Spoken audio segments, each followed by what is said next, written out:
Office से लौटकर मुदित रोज की तरह सोफे में धंसा चुपचाप बैठा था। तृप्ति पानी लेकर आई और उसे इस तरह बैठा देखकर बगल में बैठते हुए सौमिता से बोली, मुदित क्या बात है, कुछ दिनों से परेशान दिख रहे हैं आप। पूछती हूँ टाल देते हैं, प्लीज बताइए, शायद कुछ मदद कर सकूं। हालांकि तृप्ति को उम्मीद कम थी कि मुदित कुछ बताएगा, फिर भी उसने मुदित की हथेली अपनी हथेलियों में रखते हुए कहा, कह देने से मन हल्का हो जाता है। इस बार मुदित ने तृप्ति की ओर देखा, गहरी सांस ली और हल्के से बोला, तुम कहती हो कि तुम मेरी खुशी के लिए कुछ भी कर सकती हो।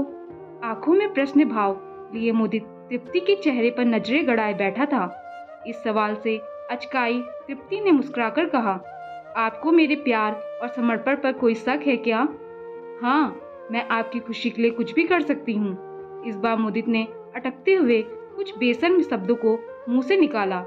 मैं सहकर्मी रिया से प्यार करता हूँ और वो भी। हम दोनों शादी करना चाहते हैं, तुम समझ रही हो ना? बात पूरी होने तक तृप्ति मुदित का हाथ छोड़ चुकी थी। आंखें डबडबा रही थी और रक्तचाप गिरने की वजह से शरीर कांप रहा था।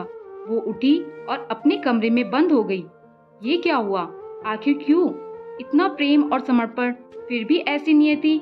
ये वही मुदित है जो उसके जॉब करने की बात पर बोलता था कि तुम्हें मर्दों के साथ रहने का ज्यादा शौक है क्या?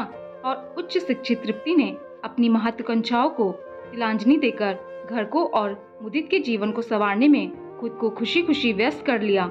और आज तृप्ति की आंखें रो रो कर सूज गई थी। तृप्ति का दिमाग शून्य हो चुका था। तृप्ति ने ब्लेड उठाया और कलाई पर रखा ही था कि उसे नन्हे सोमू का ख्याल आ गया, जो वही गहरी नींद में सो रहा था। एक पल में होता हादसा बच गया। तृप्ति ने अगले ही पल दरवाजा खोला। उसके हाथ में एक सूटकेस था।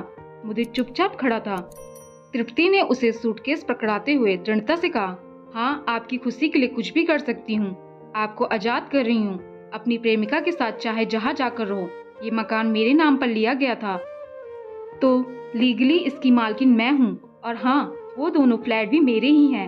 ये कार की चाबी यही रखते जाना, मेरे पापा ने दी है। अब आप जा सकते हैं। अवाक खड़ा मुदित घर से निकल गया। उसे शांत सौम्य तृप्ति से कुछ और ही उम्मीद थी। 2 घंटे बाद ही मुदित वापस दरवाजे पर था। तृप्ति, मुझे माफ कर दो प्लीज, फूट फूट कर रोते हुए मुदित कहता जा रहा था। वो रिया मौका परस्त निकली। उसने मुझसे संबंध खत्म कर लिया। मुझे इस हाल में देखकर मैंने क्या नहीं किया उसके लिए। और वो, तृप्ति ने दरवाजा खोला और अंदर जाने लगी। पीछे पीछे मुदित माफी मांगते हुए अंदर आ गया। माफ कर दो ना मुझे, मैं भटक गया था। मौका परस्त तो तुम भी हो मुदित, पर मैं तुम्हारी जैसी नहीं हूँ। तुम इस घर में मेरे साथ तो रहोगे, पर अब मेरा प्यार, समर्पण और भावनाएं तुम्हें नहीं मिलेगी। तुम अब मेरे पति नहीं हो। मेरा पति उसी दिन खो गया था जब उसके मन में किसी और के लिए आकर्षण पैदा हुआ। अब तुम सिर्फ एक परित्यक्ता हो, कहकर तृप्ति सोमू को लेकर अपने कमरे में चली गई। दोस्तों, आपको ये कहानी कैसी लगी? नीचे कमेंट्स करके हमें जरूर बताइएगा।